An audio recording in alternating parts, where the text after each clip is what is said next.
అక్క ఫోన్ వస్తుంది తీయే. సరే అక్క. హలో, ఎవరండి? ఏమైందమ్మా? మీ అమ్మ మీ నాన్న అప్పు చేసి 2 సంవత్సరాలైంది. ఎప్పుడు తీరుస్తారు అప్పు? తీర్చేస్తామండి, ఒక్కరోజు టైం ఇవ్వండి. రేపటి లోపల అప్పు కట్టకపోతే ఇల్లు ఖాళీ చేపిచ్చేస్తా. అక్క ఇప్పటికిప్పుడు 5 లక్షలు అంటే ఎట్లా వస్తాయి అక్క?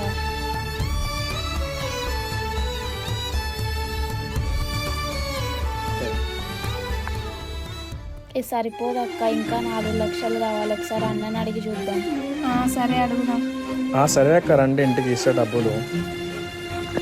అన్నా ఆ తెస్తున్నక్క. ఏంటిదిరా? ఎవరికి ఇస్తున్నారా డబ్బులు? అదే అక్క వాళ్ళకి డబ్బులు అవసరం అంటే అడుగుతూ ఇస్తున్నా. ఎవరక్కలు ఎవరికి అక్కలు?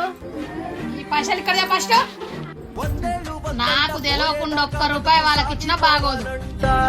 ప్రతిదీ నీతోనే